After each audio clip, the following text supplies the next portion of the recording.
Hay días que te marcan para siempre. Días en los que el mundo se detiene, el aire se vuelve denso, y cada segundo parece arrastrarse como si el tiempo mismo quisiera que recordaras cada detalle.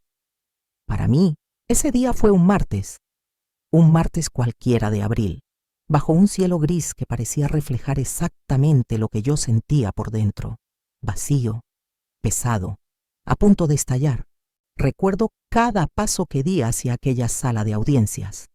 Recuerdo el sonido de mis tacones contra el piso de mármol, como si fueran tambores anunciando una batalla. Recuerdo las miradas de los abogados, algunas curiosas, otras indiferentes, pero sobre todo, recuerdo su rostro, el rostro de él, mi ex marido, sentado del otro lado de la sala, con esa sonrisa arrogante que conocí tan bien durante años. Esa sonrisa que decía, tú no eres nada sin mí. Él pensaba que había ganado. Pensaba que yo era solo una mujer rota, humillada, derrotada. Pensaba que firmar aquellos papeles del divorcio era su última victoria. Y quizás en algún momento yo también lo creí. Pero ese día, ese martes de abril, todo iba a cambiar. ¿Alguna vez has sentido que alguien te quita pedazos de ti misma? No de golpe, no con violencia física, sino poco a poco. Palabra por palabra, insulto tras insulto, humillación tras humillación. Así fue mi matrimonio. Una lenta agonía, donde cada día me convencía más de que yo no valía nada, que era fea, que era tonta, que jamás encontraría a alguien mejor, que debía agradecerle por siquiera estar conmigo. Durante años tragué todo eso. Lo tragué con lágrimas, con silencios, con noches en vela preguntándome qué había hecho mal. Me miraba al espejo y ya no me reconocía. ¿Quién era esa mujer de ojos apagados? ¿Dónde quedó la chica fuerte que una vez fui? La que soñaba con ser libre, con ser feliz, con ser respetada. Pero algo dentro de mí se rompió, o mejor dicho, algo despertó. Fue una noche, después de otra de sus fiestas con amigos. Él llegó borracho, oliendo a perfume barato, con manchas de lápiz labial en el cuello, y cuando le reclamé, cuando le supliqué que al menos tuviera la decencia de respetarme, él se rió. Se rió en mi cara y me dijo, ¿y qué vas a hacer? ¿Divorciarte? Por favor, sin mí no eres nada. Esa frase fue la gota que derramó el vaso. Esas palabras fueron mi sentencia de muerte, o mi certificado de renacimiento, porque en ese momento decidí que no iba a seguir siendo víctima. Decidí que iba a demostrarle que estaba muy equivocado, que yo era mucho más de lo que él jamás imaginó. Así que empecé a guardar pruebas. Cada mensaje, cada factura sospechosa, cada foto comprometedora, cada conversación grabada. Fui paciente, fui estratégica, fui silenciosa. Mientras él seguía creyendo que me tenía bajo control, yo estaba construyendo mi arsenal y finalmente pedí el divorcio. Debiste ver su cara cuando le entregué los papeles. Primero confusión, luego diversión. Se rió. Se rió a carcajadas como si fuera la mejor broma que había escuchado en años. Sus amigos estaban allí y él quiso lucirse delante de ellos. ¿Divorcio?, dijo entre risas. Bueno, si eso es lo que quieres, adelante. Pero no creas que te vas a llevar nada. Yo me encargo de eso. Firmó los papeles con una sonrisa triunfal. Pensó que había ganado. Pensó que yo saldría de su vida sin nada, derrotada, humillada una vez más. Pero lo que él no sabía, lo que nadie sabía, es que yo tenía un plan que había preparado meticulosamente durante meses. Antes de continuar con esta historia, quiero pedirte algo. Me gustaría saber de qué país nos estás viendo. Escríbelo en los comentarios. Esto ayuda muchísimo a mantener viva esta comunidad y a seguir creando historias que nos conectan a todos. Tu participación significa más de lo que imaginas. Volvamos a ese martes, a esa sala de audiencias. El juez entró, serio, formal, con una carpeta gruesa bajo el brazo. Mi exmarido ni siquiera lo miraba con atención. Estaba distraído enviando mensajes por el celular, seguramente a una de sus amantes, creyendo que aquello era solo un trámite aburrido más. Pero cuando el juez abrió la carpeta, cuando comenzó a leer los documentos que yo había entregado, el ambiente cambió. La sala se llenó de un silencio pesado, incómodo. Uno por uno, el juez fue leyendo las pruebas. Mensajes de texto donde él confesaba sus infidelidades. Fotografías comprometedoras con otras mujeres. Facturas de hoteles, de regalos, de viajes que nunca hicimos juntos. Conversaciones donde él se burlaba de mí con sus amigos, llamándome estúpida, fea, insoportable, y lo mejor de todo, las pruebas de cómo había desviado dinero de nuestras cuentas compartidas para mantener a sus amantes. Dinero que legalmente era tanto mío como suyo. Vi cómo su rostro comenzó a cambiar. Primero confusión, luego incredulidad y finalmente pánico, pánico puro. Su piel palideció, sus manos comenzaron a temblar. Intentó hablar, tartamudear alguna excusa, pero el juez levantó la mano pidiéndole silencio. «Señor», dijo el juez con voz firme, «estas pruebas son contundentes. No solo demuestran infidelidad reiterada, sino también desviación de fondos conyugales y abuso psicológico documentado. Esto cambia completamente el panorama de este divorcio». Mi ex marido me miró, y por primera vez en años vi miedo en sus ojos. Miedo real. Ya no era el hombre arrogante que se reía de mí. Era un hombre que acababa de darse cuenta de que había subestimado gravemente a su oponente. Yo me mantuve serena, tranquila, con la espalda erguida y la mirada fija al frente, porque en ese momento supe que había ganado, no solo un divorcio, había ganado mi dignidad, mi libertad, mi vida de vuelta. El juez continuó hablando, pero yo ya no escuchaba con atención. Solo sabía que aquella batalla estaba ganada y que todo el dolor, toda la humillación, todo el sufrimiento habían valido la pena para llegar a este momento. Pero esta historia no termina aquí. Esto es solo el principio de cómo recuperé todo lo que él intentó quitarme y lo que vino después. Bueno, fue aún más satisfactorio de lo que jamás imaginé. Para entender cómo llegué a ese momento de triunfo en la sala de audiencias, necesitas conocer cómo empezó todo. Porque nadie se casa esperando convertirse en víctima. Nadie camina hacia el altar pensando que la persona que está a su lado terminará destruyéndola poco a poco. Yo tampoco lo esperaba. Cuando conocí a Sebastián, tenía 23 años.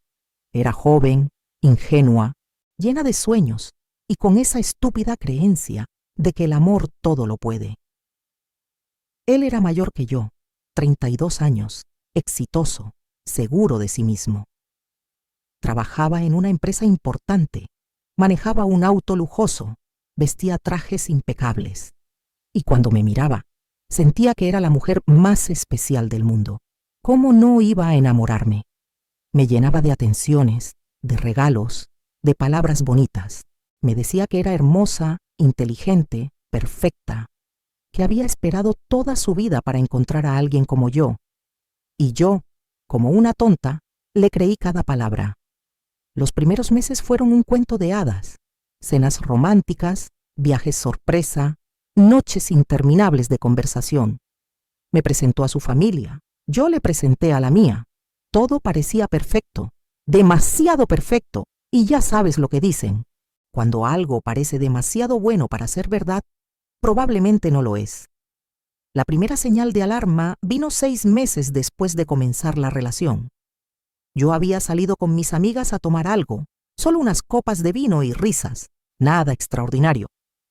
Pero cuando regresé a casa, él estaba furioso. Me recibió con una mirada que nunca había visto antes, fría, calculadora, amenazante. «¿Dónde estabas?», me preguntó con voz controlada, pero llena de rabia contenida. «Con las chicas, ya te había dicho», respondí confundida. «Fuimos a ese bar nuevo del centro». «¿Y por qué no contestabas el teléfono?». «Estaba en mi bolso, no lo escuché con la música». «Claro, la música. Su tono era sarcástico, hiriente. ¿O estabas ocupada coqueteando con otros hombres? Me quedé congelada. ¿Qué estaba diciendo? ¿De dónde salían esos celos absurdos? Intenté explicarle, mostrarle las fotos que había tomado con mis amigas, pero él no quería escuchar. Me acusó de ser una mentirosa, de no respetarlo, de hacerlo quedar como un idiota. Esa noche lloré por primera vez por su culpa, y él, después de gritarme durante 1 hora, me abrazó y me pidió perdón. Me dijo que me amaba tanto que la sola idea de perderme lo volvía loco, que lo disculpara, que nunca más volvería a pasar. Y yo le creí, porque cuando amas a alguien, quieres creer que las cosas van a mejorar. Quieres creer que fue solo un momento de debilidad, un malentendido. Pero esa fue la primera grieta en los cimientos de lo que sería mi prisión. Nos casamos 1 año después. Fue una boda grande, elegante, con más de 200 invitados. Yo llevaba el vestido de mis sueños, un diseño con encaje francés y una cola interminable. Cuando caminé hacia el altar y lo vi esperándome con esa sonrisa perfecta, pensé que era el día más feliz de mi vida. Qué equivocada estaba. La luna de miel fue en Grecia. 2 semanas en islas paradisíacas, bajo el sol del Mediterráneo.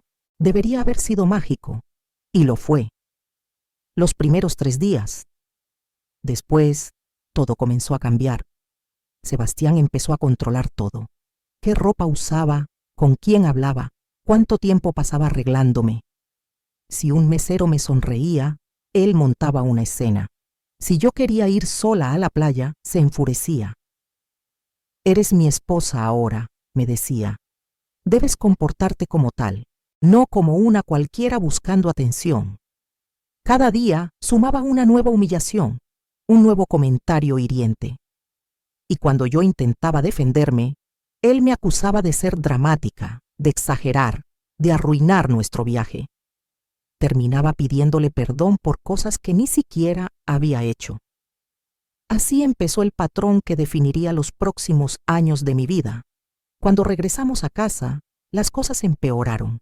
Sebastián comenzó a controlar las finanzas. Me dijo que como él ganaba más dinero, era lógico que manejara las cuentas. Yo todavía trabajaba en una empresa de diseño gráfico, pero mi salario ahora iba directo a una cuenta que él administraba. Si necesitaba comprar algo, tenía que pedirle permiso. ¿Para qué necesitas eso? Me preguntaba cada vez que yo quería comprar ropa o salir con amigas. Estás desperdiciando dinero. Deberías ser más responsable. Poco a poco, dejé de salir con mis amigas, no porque él me lo prohibiera directamente, sino porque cada vez que lo hacía, pagaba las consecuencias. Él me hacía sentir culpable, me ignoraba durante días, o montaba peleas monumentales por cualquier tontería. Era más fácil quedarme en casa, mantenerlo feliz, evitar conflictos. Y tú, que estás leyendo esto, ¿alguna vez te has sentido atrapada en una relación donde poco a poco dejaste de ser tú misma? Donde cada día te convenció más de que no merecías algo mejor. Me encantaría saber tu historia. Escríbela en los comentarios. A veces, compartir nuestras experiencias nos ayuda a sanar y a darnos cuenta de que no estamos solas. Las humillaciones no se detenían en lo económico. Sebastián empezó a criticar mi apariencia.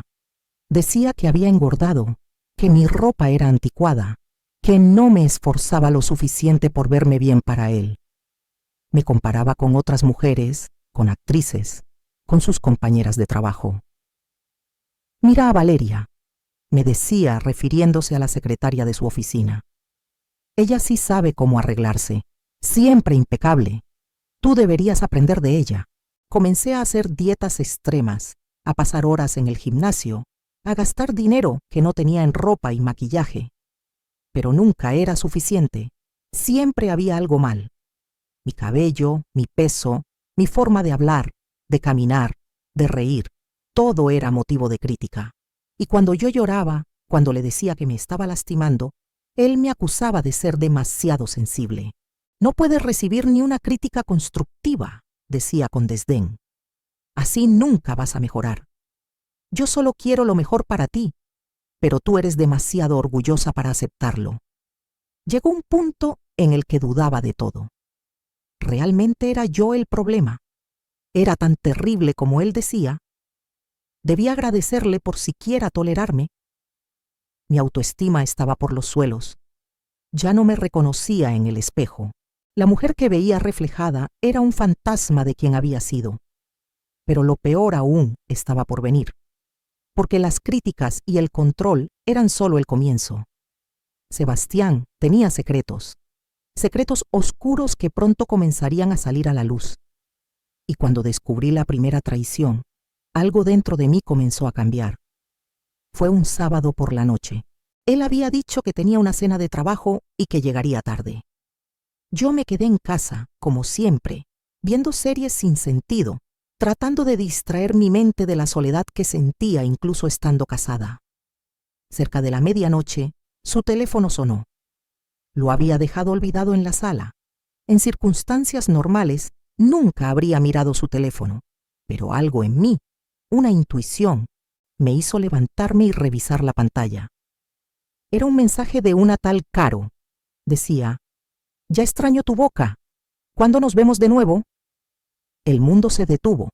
Leí el mensaje 1, 2, 3 veces, tratando de encontrarle algún sentido inocente, pero no lo había. Abrí la conversación, y lo que vi me destrozó. Meses de mensajes, fotos comprometedoras, planes de encuentros en hoteles, palabras de amor que él nunca me decía a mí. Cuando Sebastián llegó esa noche, lo confronté. Le mostré su teléfono, los mensajes, las pruebas. ¿Y sabes qué hizo? Se rió. Se rió y me dijo que yo estaba exagerando, que solo era una amiga, que los mensajes eran bromas. Me hizo sentir loca por sospechar. «Eres una paranoica», me dijo, «siempre buscando problemas donde no los hay. Por eso nadie te soporta». Esa noche me acosté llorando, sintiéndome culpable por haberlo acusado. Así de bueno era manipulándome. Pero algo había cambiado. Una semilla de duda, de rabia, de determinación había sido plantada, y con el tiempo, esa semilla crecería hasta convertirse en el plan perfecto de venganza. Porque ya no iba a ser la víctima. Ya no iba a dejar que me pisoteara. Iba a jugar su mismo juego. Pero yo iba a jugar mejor. Después de aquella noche en que descubrí los mensajes con Caro, algo fundamental cambió en mí. No fue una transformación inmediata. No fue como en las películas donde la protagonista de repente se vuelve fuerte y decidida. No. Fue un proceso lento, doloroso, deliberado. Fue como despertar de una pesadilla sin saber exactamente cuándo comenzó el sueño. Durante semanas seguía actuando como siempre.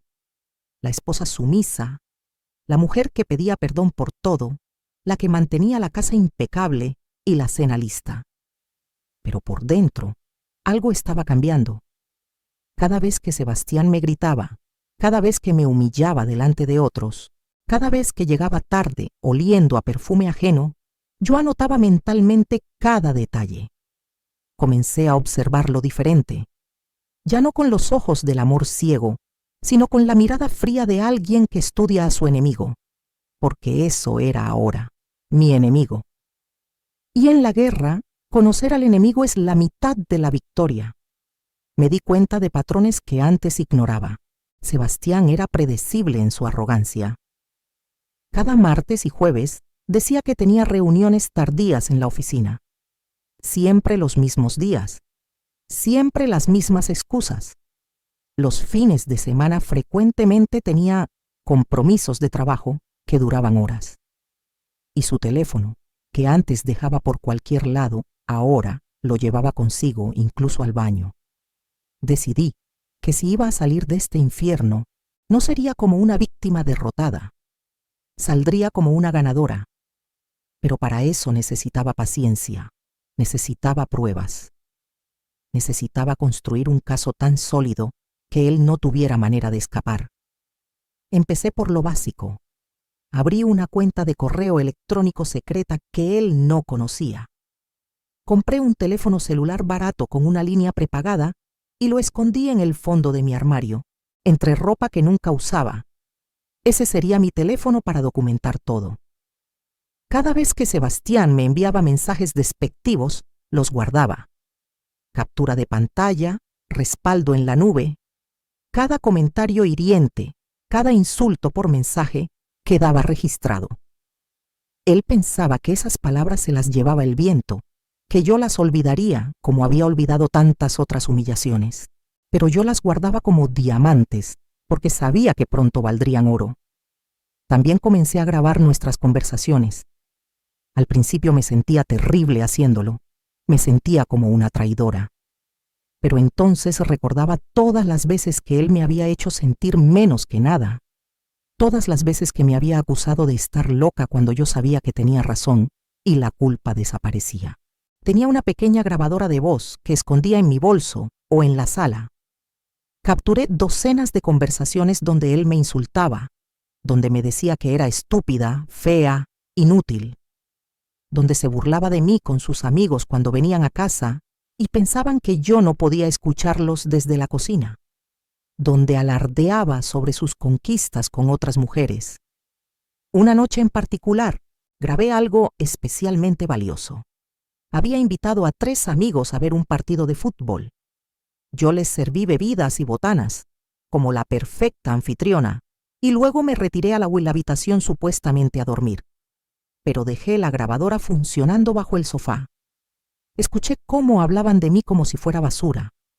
Cómo Sebastián les contaba que yo era fácil de manipular, que con un par de palabras bonitas después de tratarme mal, volvía a ser obediente. Se rieron de mí. Hicieron chistes sobre mi apariencia, sobre mi inteligencia, sobre mi ingenuidad, y mi querido esposo fue el que más rió. Cuando escuché esa grabación después, lloré. Lloré de rabia, de humillación, de dolor, pero también lloré de determinación, porque cada una de esas palabras sería usada en su contra. Cada risa burlona se convertiría en evidencia.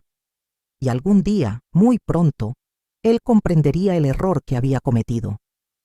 Pero las grabaciones y los mensajes eran solo el principio. Necesitaba pruebas de sus infidelidades, pruebas concretas, irrefutables. Y para eso tendría que ser más inteligente. Contraté a un investigador privado. No fue fácil encontrar el dinero sin que Sebastián se diera cuenta. Tuve que vender algunas joyas que mi abuela me había heredado, joyas que él ni siquiera sabía que tenía. El investigador era un hombre mayor, experimentado, discreto. Le di fotos de Sebastián, su rutina, los lugares que frecuentaba. Quiero pruebas de todo, le dije. Fotografías, videos, nombres, lugares, todo lo que pueda conseguir. El investigador me miró con una mezcla de lástima y respeto. Señora, en mi experiencia, cuando una mujer llega hasta este punto, es porque ya tomó una decisión. Solo quiero que sepa que lo que voy a encontrar probablemente le va a doler. Ya no puede dolerme más de lo que ya me duele, respondí. Solo haga su trabajo, y vaya que lo hizo. 2 semanas después, me entregó una carpeta gruesa llena de fotografías. Sebastián entrando a hoteles con diferentes mujeres, besándose en restaurantes apartados, tomados de la mano en parques. No era solo Caro. Había al menos 4 mujeres diferentes. 4 que el investigador había podido documentar en solo 2 semanas. Ver esas imágenes fue como recibir puñaladas una tras otra, pero ya no lloré. Ya había llorado suficiente.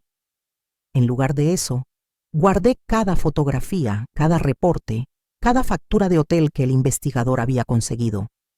Todo iba directo a mi archivo secreto. También comencé a investigar las finanzas. Sebastián controlaba el dinero, pero yo tenía acceso a algunos extractos bancarios que llegaban por correo. Empecé a notar irregularidades, retiros grandes en cajeros automáticos en zonas donde supuestamente nunca estaba, cargos en tarjetas de crédito de restaurantes caros, joyerías, tiendas de lencería, gastos que definitivamente no eran para mí. Contraté a un contador para que revisara discretamente nuestras finanzas. Le di acceso a toda la información que pude conseguir. Y lo que descubrió fue aún peor de lo que imaginaba. Sebastián había abierto cuentas bancarias a su nombre que yo desconocía. Había desviado dinero de nuestra cuenta conjunta sistemáticamente. Miles y miles de euros que legalmente eran tanto míos como suyos, usados para mantener a sus amantes y su estilo de vida de soltero secreto. El contador me ayudó a documentar todo, cada transacción sospechosa, cada desviación de fondos, cada gasto injustificado. Construimos un expediente financiero que demostraba no solo infidelidad, sino fraude conyugal. Mientras tanto, en casa, yo seguía siendo la esposa perfecta. Sonreía cuando él llegaba. Le preguntaba por su día. Le servía la cena. Me acostaba a su lado cada noche sintiendo náuseas, pero manteniendo la actuación. Porque sabía que cada día que pasaba, mi caso se volvía más fuerte. Sebastián estaba tan confiado que cada vez se volvía más descuidado. Dejaba su teléfono desbloqueado mientras se duchaba. Hablaba por teléfono con sus amantes en la sala pensando que yo estaba dormida. Guardaba recibos comprometedores en los bolsillos de sus trajes, y yo lo documentaba todo. 6 meses después de haber comenzado mi investigación, tenía un archivo completo: mensajes de texto, grabaciones de audio, fotografías de infidelidades, reportes financieros, testimonios del investigador privado, facturas de hoteles, todo organizado, fechado, respaldado en múltiples lugares. Una noche, mientras Sebastián dormía profundamente después de otra de sus reuniones tardías, me senté en la sala con una copa de vino y revisé todo el material que había reunido. Sonreí por primera vez en meses. Una sonrisa real, genuina, llena de satisfacción. Tenía todo lo que necesitaba. Ahora solo faltaba el momento perfecto para usar mi arsenal. Y ese momento estaba más cerca de lo que él imaginaba. Me levanté, guardé todo en mi escondite secreto y volví a la cama. Sebastián seguía roncando, ajeno a la tormenta que estaba por caer sobre él. Me acosté a su lado y cerré los ojos, pero esta vez no sentí miedo ni tristeza. Sentí poder, porque él pensaba que había ganado. Pensaba que me tenía dominada, controlada, destruida, pero estaba muy equivocado. Yo solo estaba esperando el momento perfecto para mostrarle quién realmente tenía el control. Y cuando ese momento llegara, cuando finalmente revelara todas mis cartas, su mundo perfecto y arrogante se derrumbaría como un castillo de naipes. Él había subestimado a la mujer callada que limpiaba su casa y soportaba sus insultos. Pero esa mujer callada había estado observando, documentando, planeando, y muy pronto él descubriría que el silencio puede ser el arma más poderosa de todas. Ellos pensaban que yo estaba derrotada. Mal sabían lo que había preparado en las sombras. Si hay un momento que define el punto de no retorno, ese fue la fiesta de aniversario de la empresa de Sebastián. Una noche que debería haber sido de celebración, se convirtió en mi descenso al infierno más profundo. Pero también fue la chispa que encendió la mecha de mi venganza definitiva. Era diciembre, casi un año después de haber comenzado a recolectar pruebas. Yo había reunido suficiente evidencia para destruirlo, pero algo en mí todavía dudaba. Todavía había una parte de mí que quería creer que quizás las cosas podían mejorar, que quizás si yo lo confrontaba con todo, él reaccionaría, pediría perdón, cambiaría. ¡Qué tonta fui! La empresa donde Sebastián trabajaba organizaba cada año una gran fiesta de fin de año en un hotel lujoso del centro de la ciudad. Era un evento formal, elegante, donde asistían los ejecutivos, sus familias, clientes importantes. Sebastián siempre había insistido en que yo lo acompañara, no porque quisiera estar conmigo, sino porque una esposa presentable era parte de su imagen de hombre exitoso y estable. Esa noche me arreglé especialmente bien. Me compré un vestido negro elegante, me hice peinado y maquillaje profesional. Quería verme impecable. Quería que él se sintiera orgulloso, aunque fuera por una noche. ¡Qué ingenua! Cuando bajé las escaleras lista para salir, Sebastián me miró de arriba abajo con ese gesto que ya conocía tan bien. Ese gesto de desaprobación, de crítica, de desdén. ¿Ese vestido?, dijo con tono burlón. Te hace ver gorda, y ese peinado te envejece. Pero bueno, ya no hay tiempo para que te cambies. Tendrá que servir. Tragué saliva, contuve las lágrimas que amenazaban con arruinar mi maquillaje y salimos. Durante todo el trayecto en el auto, él no me dirigió la palabra. Solo revisaba su teléfono, sonriendo de vez en cuando por mensajes que claramente no eran de trabajo. Llegamos al hotel y la fiesta ya estaba en pleno.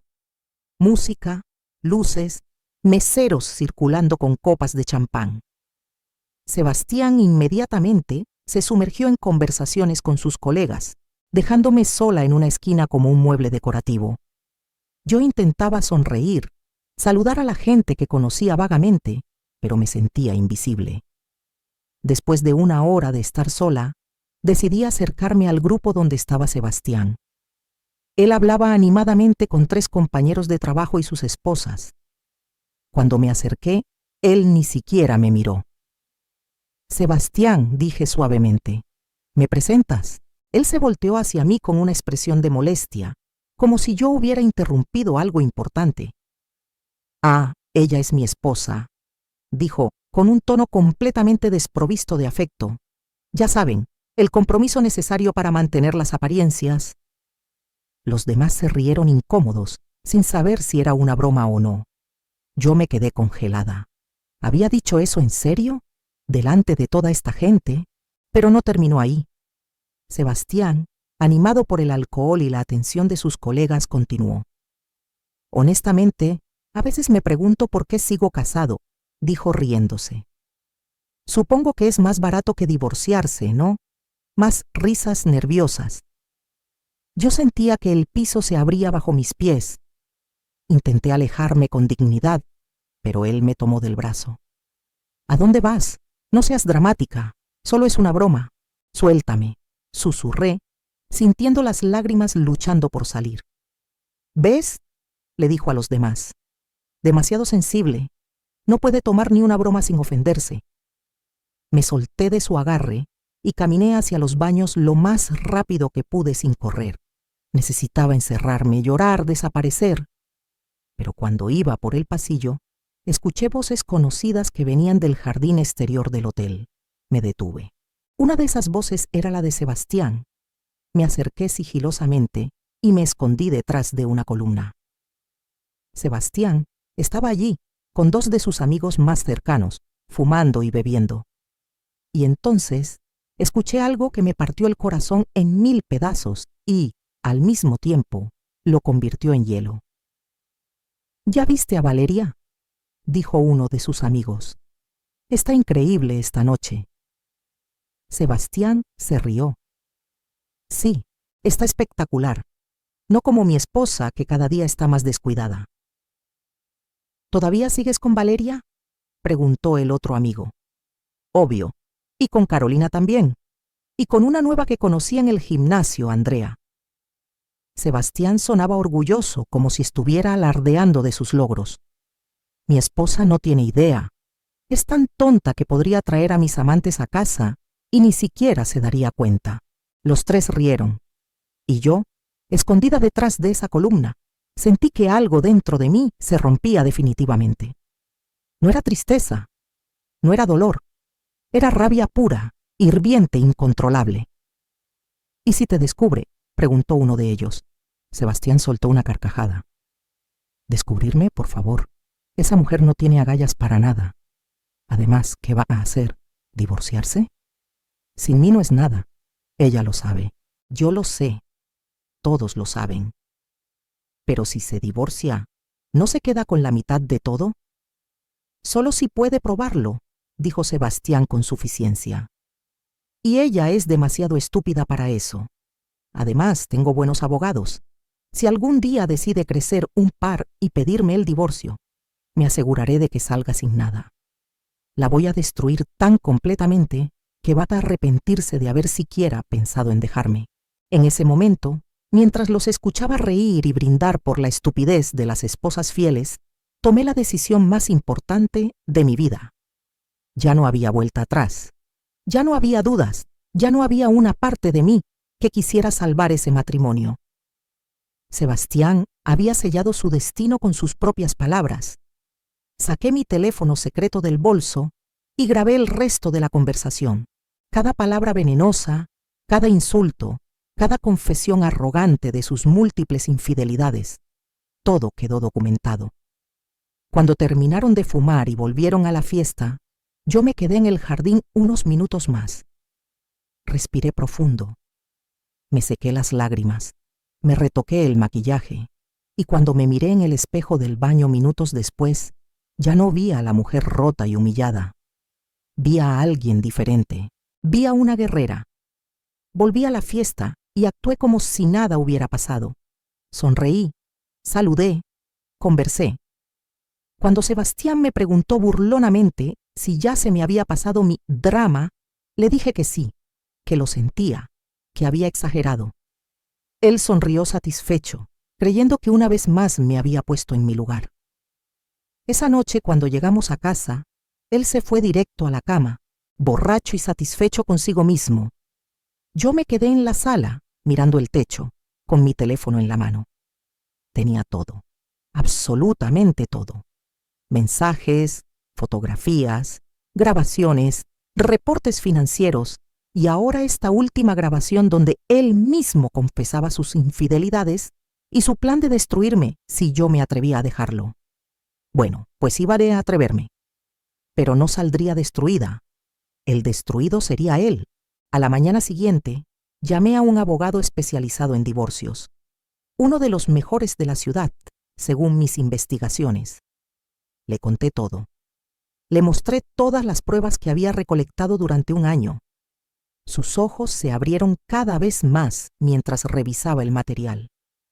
Señora, dijo finalmente, esto es un caso prácticamente ganado antes de empezar. Rara vez he visto pruebas tan contundentes y bien documentadas.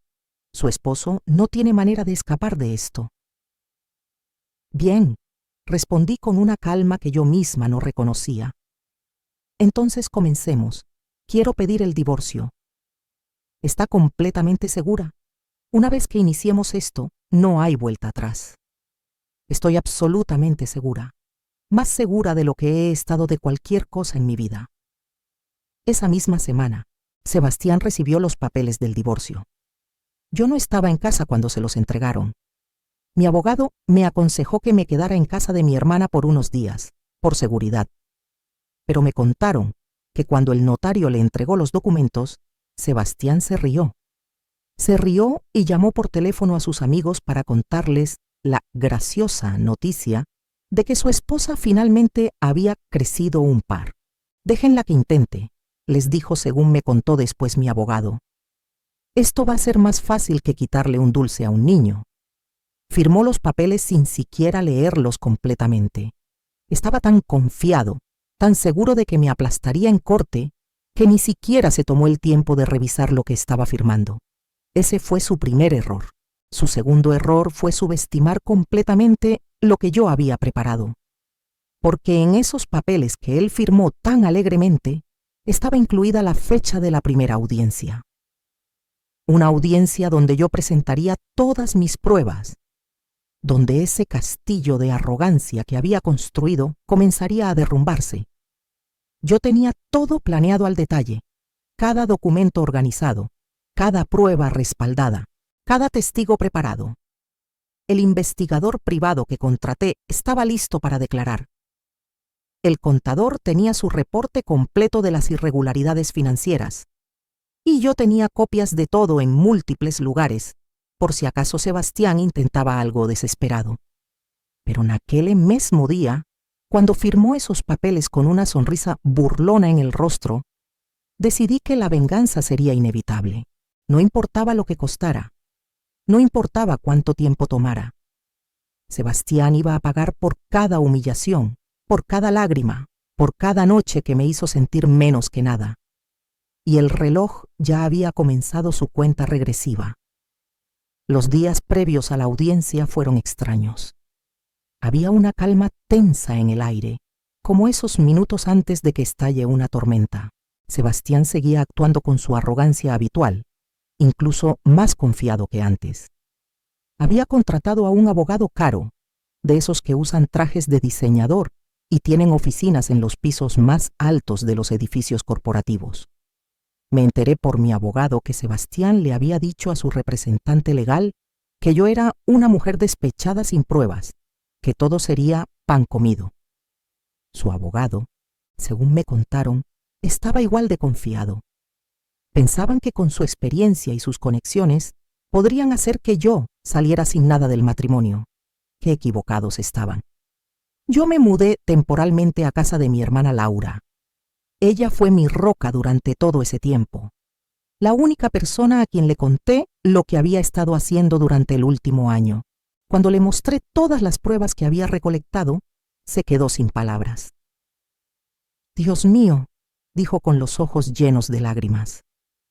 «Todo este tiempo pensé que eras feliz. Pensé que tu matrimonio era perfecto. ¿Por qué nunca me dijiste nada?» «Porque tenía vergüenza», admití. «Porque me sentía estúpida. Porque él me había convencido de que todo era culpa mía, de que yo era el problema». Laura me abrazó fuerte. «Eres la mujer más fuerte que conozco. Y ese desgraciado va a pagar por todo lo que te hizo». En los días previos a la audiencia, mi abogado y yo nos reunimos múltiples veces para repasar la estrategia. Él organizó todas las pruebas en un expediente impecable, cronológicamente ordenado, con índices y referencias cruzadas. Teníamos mensajes de texto, correos electrónicos, grabaciones de audio, fotografías del investigador privado, reportes financieros del contador, facturas de hoteles, testimonios escritos. «Vamos a presentar esto en fases», me explicó el abogado. «Primero las pruebas de infidelidad, luego las pruebas de abuso psicológico y finalmente el golpe maestro, las pruebas de fraude financiero. Cada fase será más devastadora que la anterior». «¿Y si él intenta negar todo?», pregunté.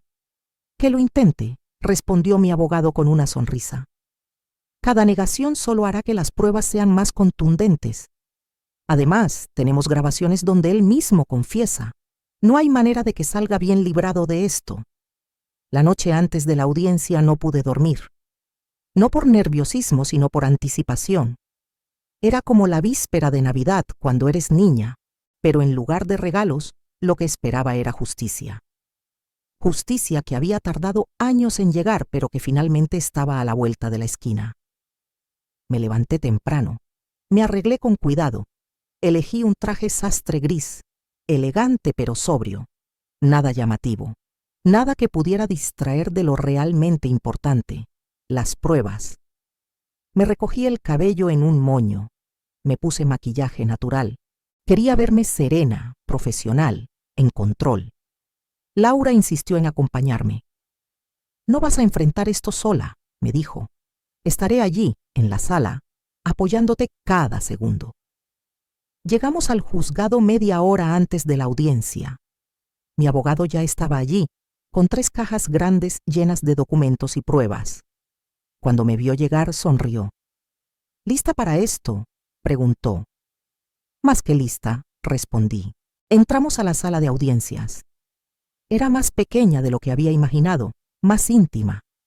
Había una mesa para cada parte, el estrado del juez y filas de asientos para el público. Laura se sentó en primera fila. Yo me senté junto a mi abogado. Y entonces llegó Sebastián. Entró con esa sonrisa arrogante que tanto conocía, vestido con un traje impecable del brazo de su abogado. Me miró con desdén, como si yo fuera basura que pronto sería desechada. Ni siquiera intentó disimular su desprecio. Se sentó del otro lado de la sala, cruzó las piernas con comodidad y sacó su teléfono para revisar mensajes. Ni siquiera me consideraba una amenaza digna de su atención completa. Eso estaba a punto de cambiar. El juez entró, un hombre mayor de unos 60 años, de expresión seria y mirada penetrante. Todos nos pusimos de pie. Cuando nos sentamos nuevamente, el juez revisó brevemente los documentos iniciales del caso. Muy bien, dijo con voz firme. Estamos aquí para la audiencia de divorcio entre la señora Elena Martínez y el señor Sebastián Rojas. ¿Ambas partes están representadas? Nuestros abogados confirmaron. El juez continuó. Señora Martínez, entiendo que usted es quien solicita el divorcio. ¿Desea presentar sus argumentos? Mi abogado se puso de pie. Sí, su señoría. Y con su permiso, nos gustaría presentar evidencia sustancial que respalda no solo el divorcio, sino también demandas por infidelidad conyugal, abuso psicológico y fraude financiero.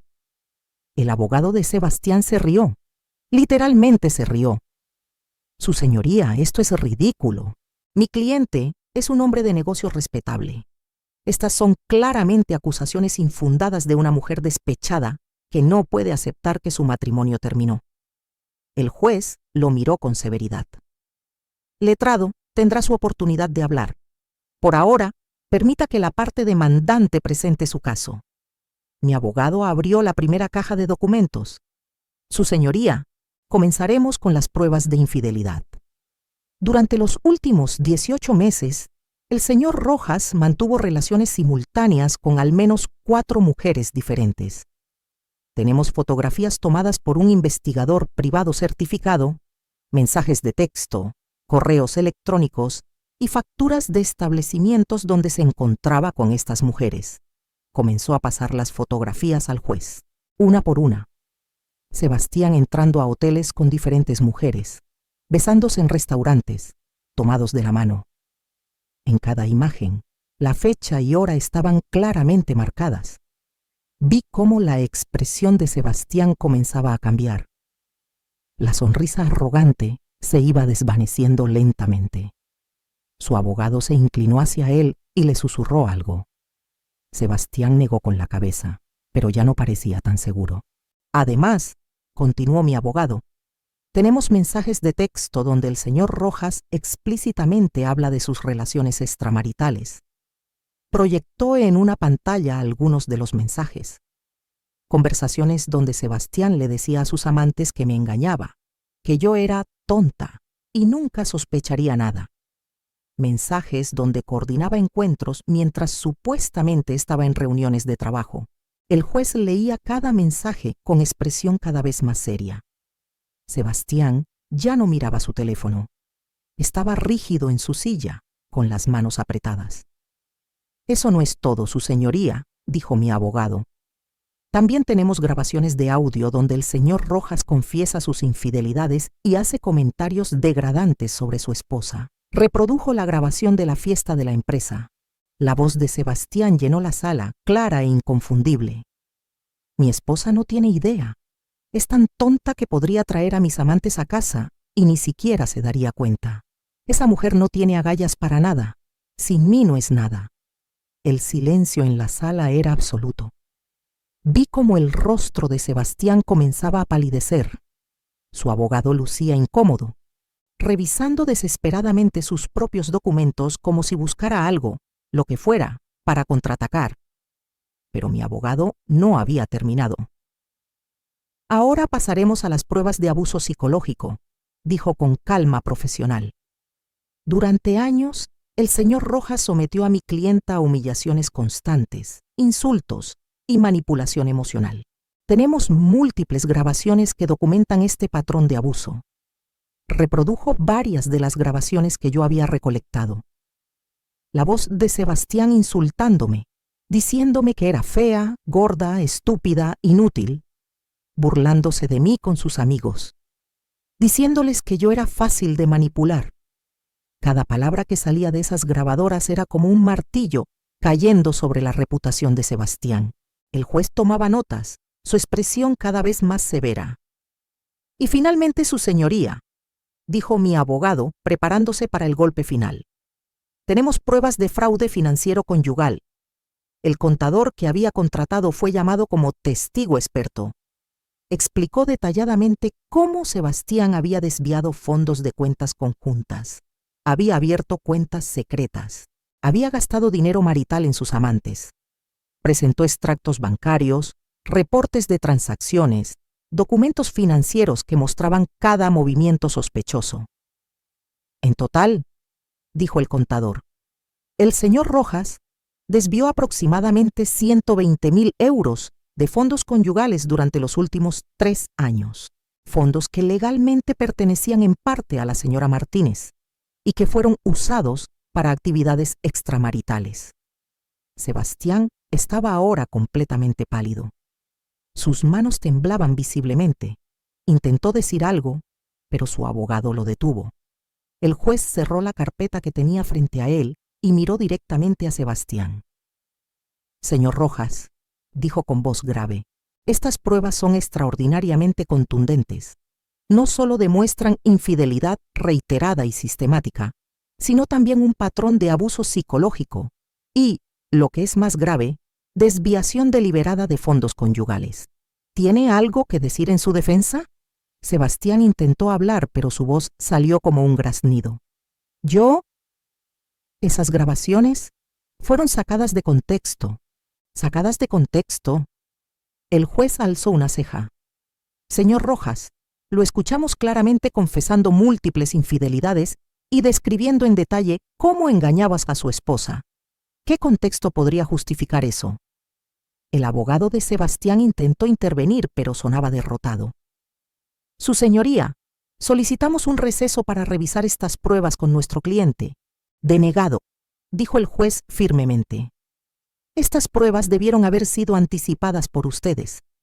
El hecho de que no lo hayan hecho no es responsabilidad de este tribunal. Me volteé para mirar a Sebastián. Nuestros ojos se encontraron, y en ese momento vi algo que nunca había visto antes en él.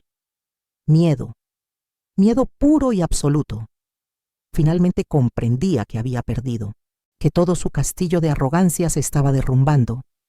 Y yo, sentada allí, con la espalda erguida y la mirada firme, supe que había ganado. No solo una batalla legal. Había recuperado mi dignidad, mi valor, mi vida. El juez continuó hablando, pero las palabras me llegaban como desde muy lejos. Solo sabía una cosa con absoluta certeza. En la mañana siguiente, nada sería como antes. Para Sebastián, el mundo perfecto que había construido sobre mentiras y manipulación estaba colapsando. Y yo tenía un asiento en primera fila para verlo caer. El juez pidió un breve receso de 15 minutos antes de continuar con la audiencia. Esos 15 minutos fueron los más largos y a la vez los más satisfactorios de mi vida. Me quedé sentada en mi lugar, serena, mientras veía a Sebastián salir apresurado de la sala junto con su abogado. Parecía un animal herido buscando dónde esconderse. Laura se acercó a mí y me abrazó. «Lo estás logrando», me susurró. «Estás destruyéndolo». Mi abogado también parecía satisfecho. «Rara vez he visto a un juez tan impactado por las pruebas», me dijo. «Lo que viene ahora será aún mejor. Cuando el juez dicte su resolución, Sebastián no sabrá qué lo golpeó». Durante el receso, pude ver a través de la ventana que daba al pasillo cómo Sebastián discutía acaloradamente con su abogado. Gesticulaba, levantaba las manos, claramente desesperado. Su abogado negaba con la cabeza, como quien sabe que ya no hay nada que hacer. Cuando todos regresamos a la sala, Sebastián lucía descompuesto. Su traje impecable ya no se veía tan impecable. Tenía el rostro enrojecido, sudaba visiblemente. Ya no era el hombre arrogante que había entrado esa mañana. Era un fraude expuesto, un mentiroso desenmascarado ante todos. El juez volvió a tomar su lugar y la sala quedó en silencio. Después de revisar la evidencia presentada, comenzó el juez con voz firme y autoridad. Este tribunal ha llegado a varias conclusiones. Primero, las pruebas de infidelidad son irrefutables. El señor Rojas mantuvo múltiples relaciones extramaritales durante años, documentadas exhaustivamente. Segundo, el patrón de abuso psicológico y verbal hacia la señora Martínez está claramente establecido por las grabaciones de audio. Y tercero, lo que considero más grave desde el punto de vista legal, está comprobado el desvío sistemático de fondos conyugales. Sebastián intentó decir algo, pero el juez levantó la mano. Señor Rojas, ha tenido múltiples oportunidades de defenderse y su abogado no ha podido refutar ni una sola de las pruebas presentadas. Ahora es momento de escuchar la resolución de este tribunal. El corazón me latía con fuerza. Este era el momento por el que había esperado, planeado, sufrido.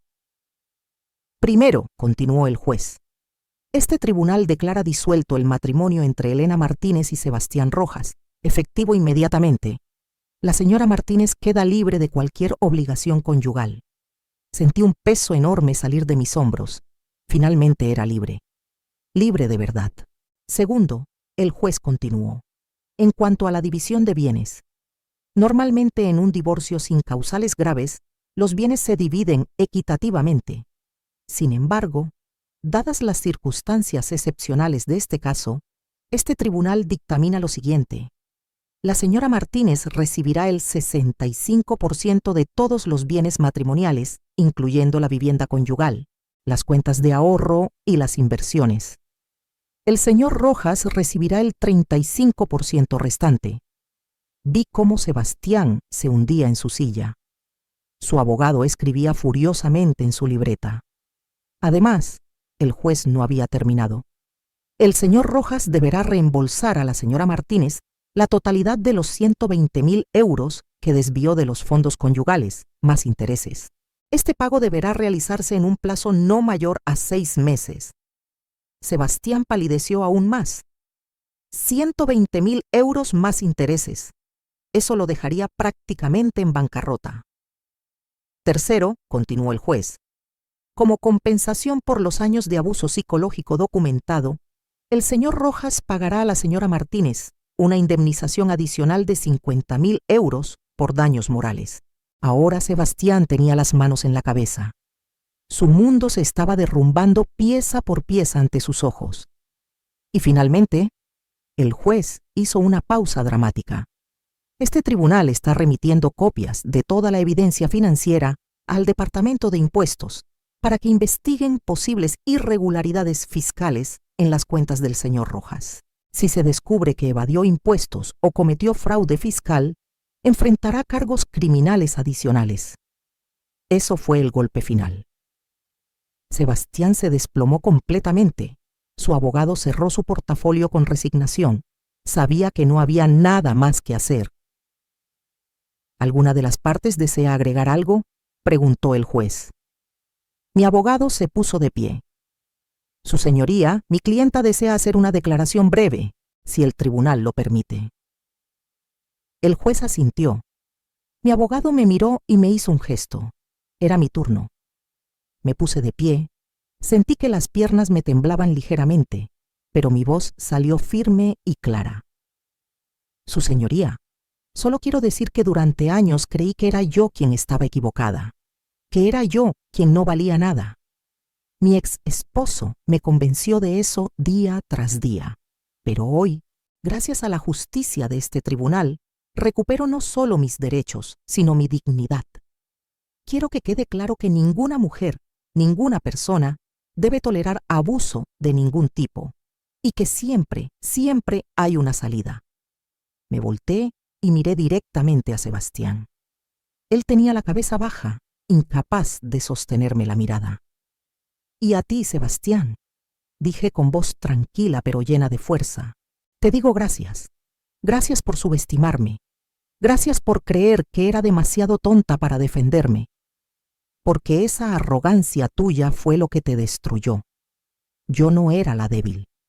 Tú eras el cobarde que necesitaba humillar a otros para sentirse grande. Pero ahora todos saben quién eres realmente. El silencio en la sala era absoluto. Hasta el juez me miraba con una expresión de respeto. Me senté. Mi abogado me apretó el hombro con orgullo. Laura lloraba en silencio en su asiento, lágrimas de alegría y alivio. El juez golpeó su mazo. Así queda establecido. Esta audiencia ha concluido. Todos se pusieron de pie. Sebastián salió de la sala tambaleándose, como un boxeador que acaba de recibir un knockout. Su abogado lo seguía, intentando decirle algo, pero él no parecía escucharlo. Solo quería salir de allí lo más rápido posible. Yo me quedé un momento más, respirando profundo, dejando que todo lo que acababa de pasar se asentara en mi mente. Había ganado. No solo había ganado, había triunfado completamente. Cuando salí del juzgado, había un pequeño grupo de personas esperando. Algunas eran otras mujeres que habían estado en la sala observando la audiencia. Una de ellas se me acercó con lágrimas en los ojos. «Gracias», me dijo. «Gracias por ser tan valiente. Yo estoy pasando por algo similar, y ver tu caso me da esperanza de que yo también puedo salir de esto». Le tomé las manos. «Sí puedes», le dije. «Solo necesitas ser inteligente, paciente, y no dejar que él vea que estás preparándote. Documenta todo. Guarda todo. Y cuando llegue el momento, atácalo con todo». Nos abrazamos. Otras mujeres se acercaron también. Intercambiamos números de teléfono, historias, consejos. En ese momento me di cuenta de que mi victoria no era solo mía. Era de todas las mujeres que habían sido humilladas, abusadas, subestimadas. Los días siguientes fueron como vivir en una nueva realidad. Sebastián intentó apelar la decisión, pero su nuevo abogado, el anterior, renunció al caso. Le dijo que no tenía ninguna posibilidad. Las pruebas eran demasiado contundentes, la decisión del juez demasiado sólida. Comenzó el proceso de división de bienes. Yo me quedé con la casa, que era hermosa y espaciosa, en un barrio residencial de la ciudad. Sebastián tuvo que mudarse a un apartamento pequeño. También me quedé con el mejor auto, con las cuentas de ahorro, con las inversiones. Pero lo mejor de todo fue verlo enfrentar las consecuencias sociales. La noticia del juicio se filtró rápidamente en su círculo social y laboral. Sus amigos, esos mismos que reían con él cuando me humillaba, ahora lo evitaban. Nadie quería estar asociado con alguien que había sido públicamente expuesto como un abusador y un fraude. Su empresa comenzó una investigación interna después de enterarse del juicio. Aparentemente, si había cometido fraude financiero en su vida personal, podía haber hecho lo mismo con las cuentas de la compañía. Fue suspendido mientras investigaban. Y aunque no encontraron irregularidades graves en su trabajo, su reputación quedó arruinada. Meses después, me enteré de que renunció y tuvo que aceptar un trabajo en una empresa mucho más pequeña, con un salario significativamente menor. Las mujeres con las que me había engañado también desaparecieron de su vida. Ninguna quería estar con un hombre que había sido tan públicamente humillado. Valeria, Carolina, Andrea, todas bloquearon su número después del juicio, y la investigación fiscal que el juez había ordenado resultó en que Sebastián tuvo que pagar multas adicionales por impuestos no declarados. No enfrentó cargos criminales, pero el golpe financiero fue devastador. Mientras tanto, yo comencé a reconstruir mi vida. Renové la casa completamente, eliminando todo rastro de Sebastián. Pinté las paredes de colores vivos y alegres. Cambié los muebles. Llené los espacios con plantas y fotografías de momentos felices con mi familia y amigos. Retomé mi carrera en diseño gráfico con renovada energía. Había estado tan aplastada emocionalmente durante años que había perdido mi creatividad. Pero ahora volvía a fluir. Conseguí clientes importantes, proyectos interesantes. Mi trabajo comenzó a ser reconocido. Volví a salir con mis amigas, esas que había abandonado porque Sebastián me hacía sentir culpable. Al principio fue incómodo. Tenía que explicar por qué había desaparecido durante años. Pero ellas entendieron. Me apoyaron. Me recordaron quién era yo antes de Sebastián y me ayudaron a recuperar esa versión de mí misma. Incluso comencé a hacer terapia. Necesitaba sanar las heridas que años de abuso habían dejado. Mi terapeuta me ayudó a entender que nada de lo que pasó fue mi culpa, que el abuso nunca es culpa de la víctima. que yo había sido increíblemente fuerte por sobrevivir y finalmente escapar. Un día, unos 6 meses después del juicio, me crucé con Sebastián en un supermercado. Fue completamente accidental.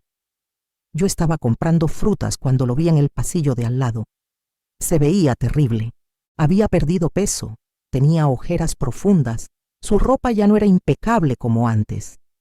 Nuestras miradas se encontraron por un segundo. Vi en sus ojos algo que nunca pensé ver: arrepentimiento. Real, genuino arrepentimiento. Abrió la boca como si quisiera decir algo, pero yo simplemente me di la vuelta y seguí con mis compras. No tenía nada que decirle. No necesitaba su disculpa, ni su arrepentimiento, ni su reconocimiento. Ya había obtenido todo lo que necesitaba de él: mi libertad. Esa noche, de vuelta en mi casa, no nuestra casa, mi casa, me serví una copa de vino y me senté en la terraza. Miré las estrellas y sonreí. Una sonrisa real, genuina, de pura satisfacción y paz. Había pasado por el infierno, pero había salido del otro lado más fuerte, más sabia, más completa. Ya no era la mujer rota que Sebastián intentó crear. Era una guerrera, una sobreviviente, una vencedora. Y lo mejor de todo era saber que mi historia podía inspirar a otras mujeres a no rendirse, a no aceptar el abuso, a luchar por su dignidad y su libertad. Porque al final, la mejor venganza no fue destruir a Sebastián. La mejor venganza fue recuperarme a mí misma. Han pasado 2 años desde aquel martes de abril que cambió mi vida para siempre. 2 años desde que entré a esa sala de audiencias con el corazón latiendo fuerte y salí con mi dignidad recuperada. Y ahora, sentada en el balcón de mi casa, mirando el atardecer pintar el cielo de naranjas y rosas, puedo finalmente decir que soy feliz. Genuinamente, profundamente feliz. La casa que una vez fue una prisión dorada se convirtió en mi santuario. Cada rincón respira paz, libertad, amor propio. Las paredes que antes parecían cerrarse sobre mí, ahora se expanden con posibilidades infinitas.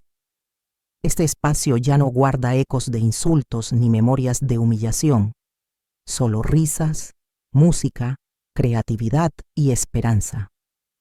Mi carrera despegó de maneras que nunca imaginé. El diseño gráfico, que había abandonado emocionalmente durante mi matrimonio, volvió a ser mi pasión. Hace un año abrí mi propio estudio, pequeño pero próspero. Tengo 3 empleados jóvenes y talentosos que admiran mi trabajo. Clientes de toda la ciudad buscan mis servicios. He ganado premios locales de diseño. Mi nombre, que Sebastián intentó borrar, ahora brilla con luz propia. Pero más importante que el éxito profesional fue recuperar mi identidad. Volví a ser Elena, no la esposa de Sebastián, no la mujer sumisa y callada, solo Elena. Una mujer completa, fuerte, independiente, que no necesita validación externa para saber su valor. La terapia fue fundamental en ese proceso. Durante meses trabajé con mi psicóloga, desenredando años de manipulación y gaslighting. Aprendí a reconocer patrones de abuso. Entendí que nada de lo que viví fue mi culpa. Que el amor verdadero nunca humilla, nunca controla, nunca destruye. Que yo merecía respeto, admiración, ternura. También aprendí a perdonarme a mí misma por haber tardado tanto en irme, por haber creído sus mentiras, por haber permitido que mi autoestima cayera tan bajo. Mi terapeuta me dijo algo que nunca olvidaré. No te castigues por sobrevivir de la única manera que sabías. Te castigues por finalmente encontrar la fuerza para escapar. Eres una heroína de tu propia historia. Y tenía razón. Yo era la heroína de mi historia. No una víctima, una sobreviviente, una guerrera. Retomé relaciones que había perdido. Mis amigas, a quienes había abandonado porque Sebastián me hacía sentir culpable cada vez que salía, me recibieron con los brazos abiertos. Al principio fue difícil explicar por qué había desaparecido de sus vidas durante tanto tiempo, Pero cuando les conté todo, cuando compartí la verdad completa de lo que había vivido, su apoyo fue incondicional. Siempre supimos que algo andaba mal, me dijo mi mejor amiga Andrea una noche durante una cena. Pero cada vez que intentábamos acercarnos, tú te alejabas. Ahora entendemos por qué. Y estamos tan orgullosas de ti por haber salido de eso. Mi familia también fue un pilar fundamental. Laura, mi hermana, se convirtió en mi mejor aliada. Ella estuvo allí en los momentos más oscuros, cuando las pesadillas me despertaban en medio de la noche, cuando la ansiedad amenazaba con ahogarme, cuando dudaba de haber hecho lo correcto. Siempre me recordaba que había sido valiente, que había sido inteligente, que había ganado. Mis padres, que vivían en otra ciudad y no habían visto de cerca lo que sufría, se sintieron terribles cuando finalmente les conté toda la verdad. Mi madre lloró durante horas. Mi padre, un hombre reservado y poco expresivo, me abrazó y me dijo: «Hija mía, perdónanos por no haber visto lo que estabas pasando, pero estamos tan orgullosos de la mujer fuerte en la que te convertiste». ¿Y Sebastián? Bueno, su caída fue tan espectacular como predecible. Después de perder su trabajo en la empresa grande, tuvo que aceptar posiciones cada vez menos prestigiosas.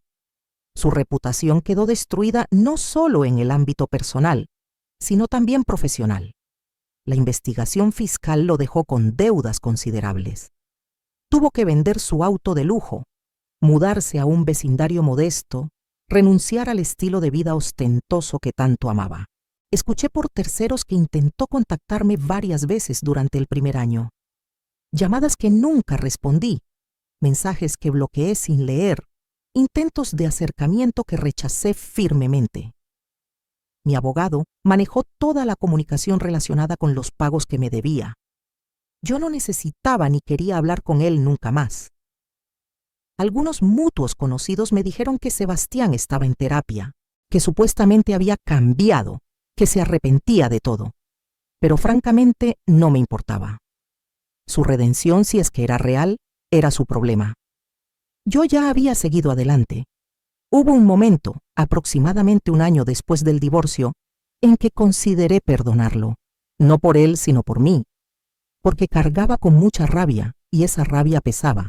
Mi terapeuta me ayudó a entender que el perdón no significa olvidar ni justificar lo que pasó. Significa liberar el veneno emocional que el resentimiento crea.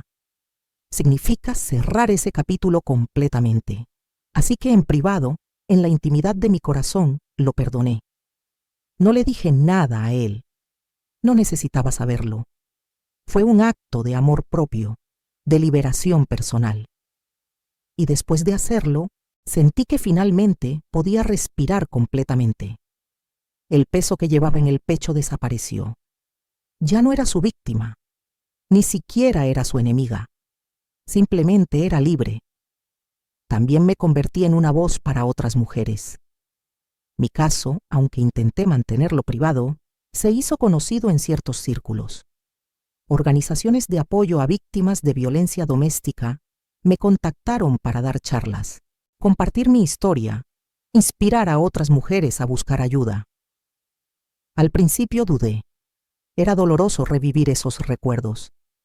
Pero cuando vi los rostros de esas mujeres, cuando vi sus lágrimas de esperanza, supe que tenía que hacerlo.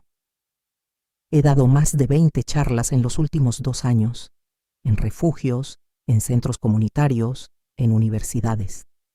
Cada vez que cuento mi historia, veo mujeres que se identifican, que lloran, que asienten porque reconocen su propia experiencia en la mía.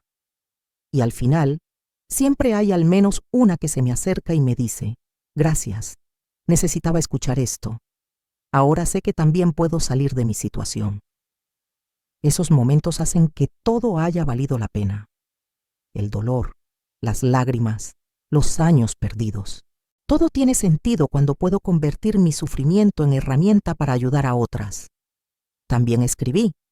Llevaba un diario durante todo el proceso, desde que comencé a recolectar pruebas hasta mucho después del divorcio.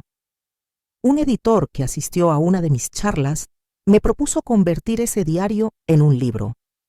Al principio me asustó la idea de exponer tanto mi vida, pero luego Pensé en todas las mujeres que podrían beneficiarse de leer mi historia completa, con todos los detalles de cómo planifiqué mi escape, cómo reuní pruebas, cómo enfrenté el proceso legal. El libro se publicó hace 6 meses. Se llama Más fuerte que sus mentiras: cómo recuperé mi vida del abuso. Ha vendido miles de copias. Recibo mensajes diarios de mujeres agradeciéndome por compartir mi historia, diciéndome que les di el valor para salir de relaciones tóxicas, que usaron mis estrategias para documentar el abuso que sufrían. Una lectora me escribió: «Tu libro me salvó la vida. Estaba a punto de rendirme, de creer que nunca saldría de mi matrimonio abusivo. Pero tu historia me mostró que sí es posible, que hay luz al final del túnel. Seguí tus pasos, documenté todo, y ahora estoy en proceso de divorcio. Por primera vez en años, tengo esperanza». Mensajes como ese me recuerdan por qué todo esto importa, por qué mi dolor no fue en vano, por qué compartir nuestra vulnerabilidad puede ser el acto más poderoso de todos. ¿Y el amor? Mucha gente me pregunta si volví a enamorarme, si confío de nuevo en los hombres, si creo en las relaciones. La respuesta es complicada. Durante el primer año después del divorcio, no quería saber nada de relaciones románticas. Necesitaba tiempo para sanar, para redescubrirme, para aprender a estar bien conmigo misma sin depender de nadie. Pero hace unos meses conocí a alguien. Se llama David. Es arquitecto, diseña edificios sostenibles. Nos conocimos en una exposición de arte. Es gentil, respetuoso, paciente. Cuando le conté mi historia, no huyó.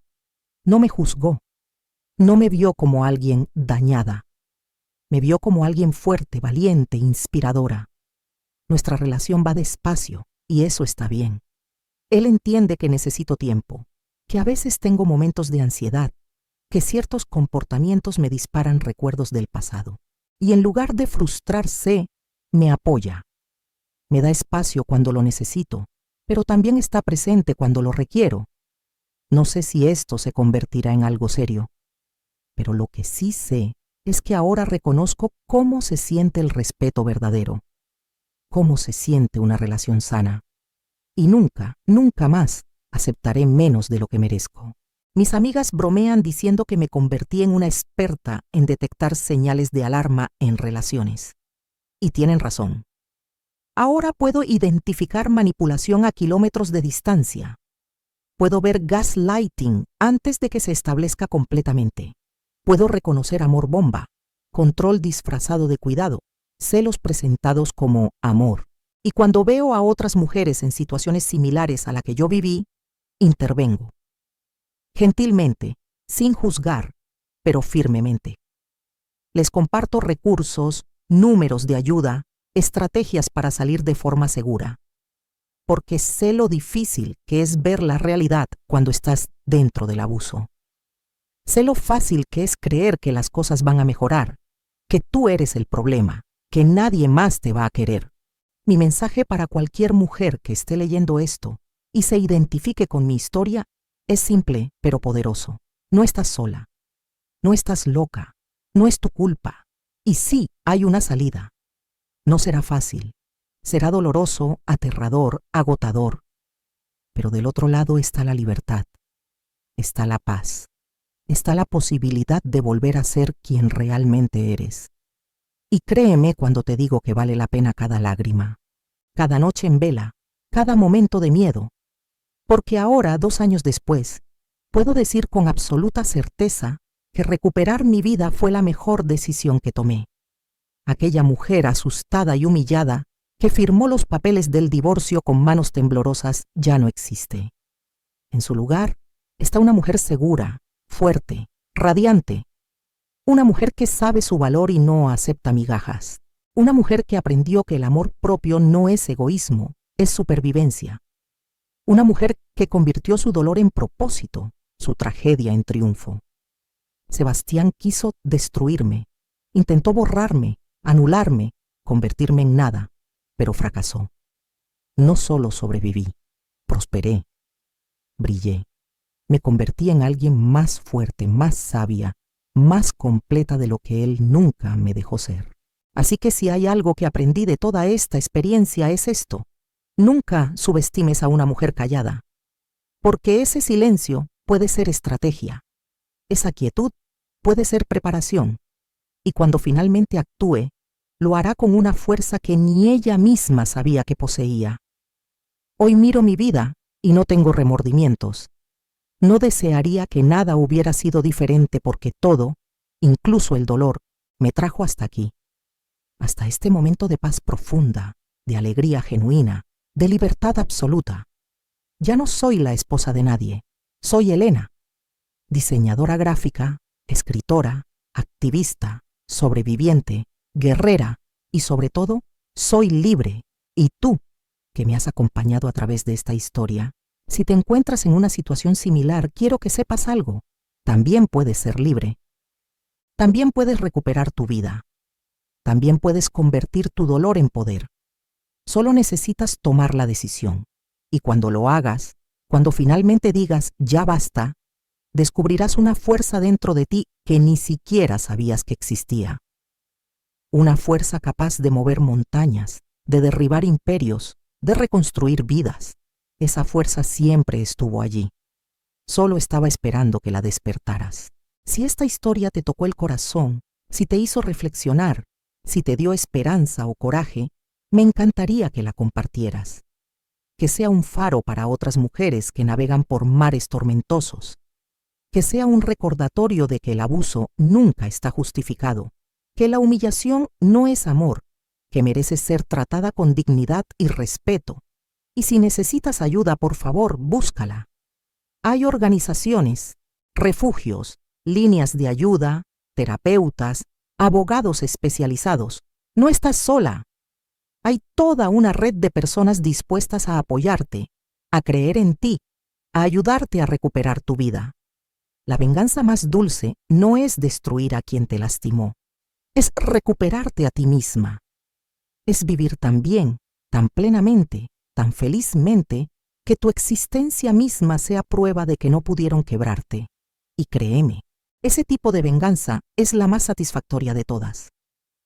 Gracias por acompañarme en este viaje. Gracias por escuchar mi historia. Y si alguna parte de ella resonó contigo, si te ayudó de alguna manera, entonces cada palabra escrita, cada lágrima derramada, cada batalla peleada, valió completamente la pena, porque al final del día no se trata de la caída, se trata del levantamiento, no se trata del dolor, se trata de la sanación, no se trata de quien te lastimó, se trata de quién te convertiste a pesar de ello.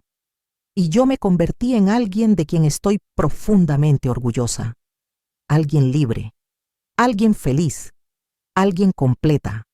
Y si yo pude hacerlo, tú también puedes.